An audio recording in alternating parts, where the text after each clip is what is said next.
नमस्कार, आप देख रहे हैं सी न्यूज भारत। मैं हूं आपके साथ ज्योति अरोरा। वक्त हो गया है न्यूज आर का, तो आइए निगाह डालते हैं इस वक्त की खास खबर पर। सहज योग आत्मज्ञान को प्राप्त करने की अत्यंत सरल, सुलभ और सहज ध्यान पद्धति है। ये परमात्मा की सर्वव्यापक शक्ति से जुड़ने का सरल एवं सिद्ध मार्ग है।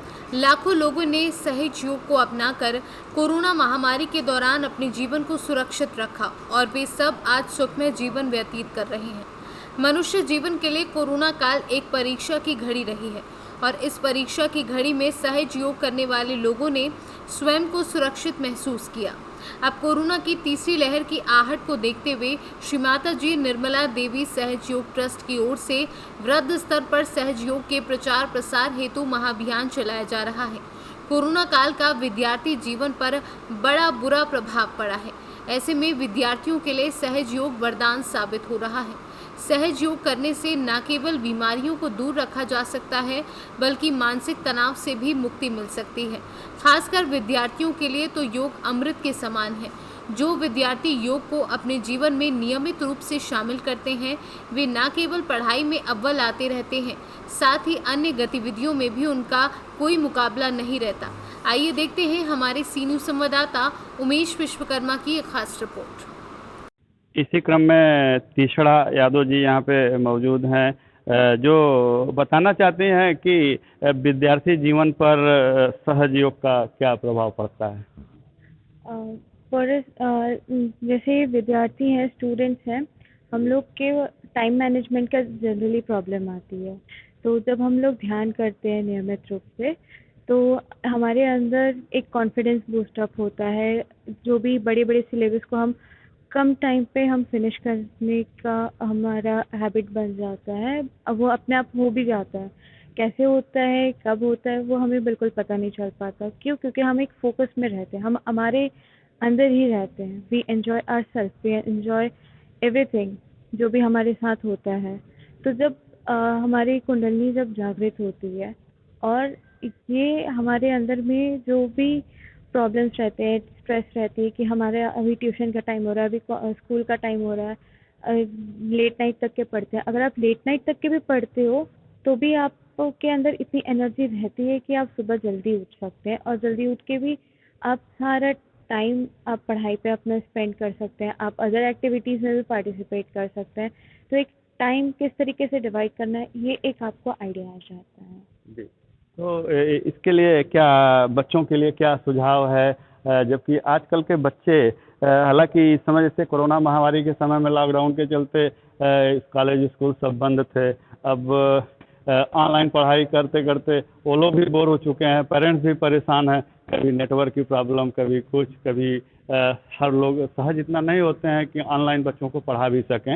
हालांकि स्थिति धीरे धीरे सामान्य हो रहा है, लेकिन बच्चे तनाव में हैं।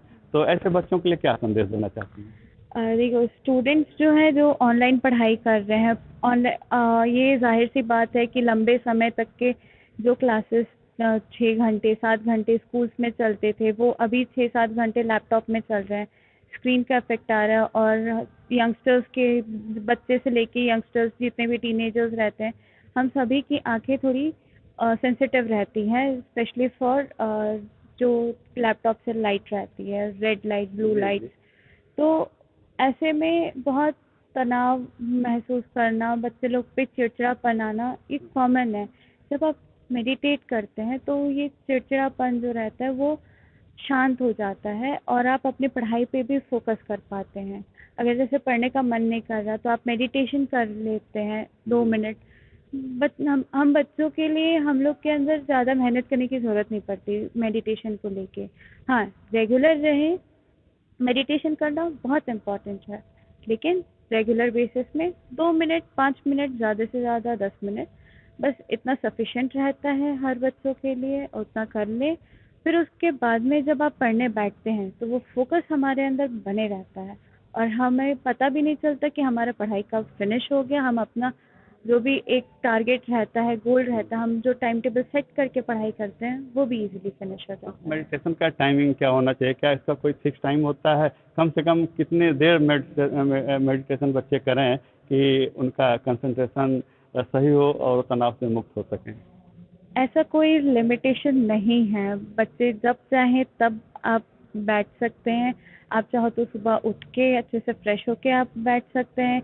अगर आपको भूख लगती है सुबह-सुबह तो आप कुछ ब्रेकफ़ास्ट कर लें, उसके बाद भी बैठ जाएँ, या आप पढ़ाई करने बैठ रहे हैं तब भी बैठ जाइए, पढ़ाई करके उठ जा रहे हैं तब बैठ जाइए। जब भी आपको लग रहा है, आपको फ़ील हो रहा है, आप तब बैठ सकते हैं। इसमें ऐसा कोई टाइम लिमिटेशन नहीं है कि नहीं आपको अर्ली इन द मॉर्निंग उठना है, नहाना है और आपको मेडिटेशन करना है, ऐसा तो है इसमें बिल्कुल भी नहीं है। क्योंकि मैं भी बचपन से मैं करते आ रही हूँ, जब मैं 6th स्टैंडर्ड से में थी तब से, और ये मुझे मेरी पढ़ाई के लिए बहुत हेल्प किया, और आज मैं रिसर्च स्कॉलर हूँ, तो रिसर्च में भी मुझे बहुत हेल्प करता है। जैसे जो भी कई कई सारे ऐसे सिचुएशन रहते हैं कि हम बहुत जगह फँस जाते हैं। जब फँसते हैं तो एक ज़ाहिर-सी बात है, थोड़े तो रहेगा ही कि यार ये नहीं हो रहा है। लेकिन फिर अब जब थोड़ा-सा जब आप हमारे अंदर जाते हैं, मेडिटेट कर लेते हैं, वो 2 मिनट 30 सेकंड जितना भी आप कर पा रहे हैं, बैठ पा रहे हैं शांति से, उतना बहुत सफिशिएंट है। सही बात है। इसके लिए कभी लोग कहते हैं थैंक गॉड अभी तक तो मैं फंसा था, आपकी वजह से हो गया। कहीं न कहीं ईश्वरीय शक्ति ये हमें हमारे अंदर संचारित होती है, और हमारे विस्मृत चीज़ें हमें याद आ जाती हैं, या एक नई ऊर्जा, नई एनर्जी हमारे अंदर संचार होता है। इसके लिए घंटों बैठने की भी ज़रूरत नहीं है कि आप पूरा लंबे समय तक के घंटों 2-3 घंटे तक के बैठे रहें, ऐसा भी इसमें नहीं है। आप 2 मिनट भी बैठ जाएँ वो भी सफिशिएंट रहता है। फिलहाल मैम आपको बहुत धन्यवाद। बच्चों के लिए आपने इतनी ढेर सारी और अच्छी जानकारियाँ दी। अभी हमने जाना सहज योग क्या है, किस तरह हम कुंडलिनी जागृत कर आत्म साक्षात्कार कर सकते हैं, और यह सहज योग यह भी आपने जाना कि विद्यार्थी जीवन में कितना प्रभावशाली है, और बच्चों के मन मस्तिष्क पर क्या प्रभाव डालता है। सी न्यूज़ से उमेश विश्वकर्मा। फिलहाल इस वक्त के न्यूज आवर में बस इतना ही। देश और दुनिया की तमाम बड़ी खबरों के लिए आप देखते रहिए सी न्यूज़ भारत।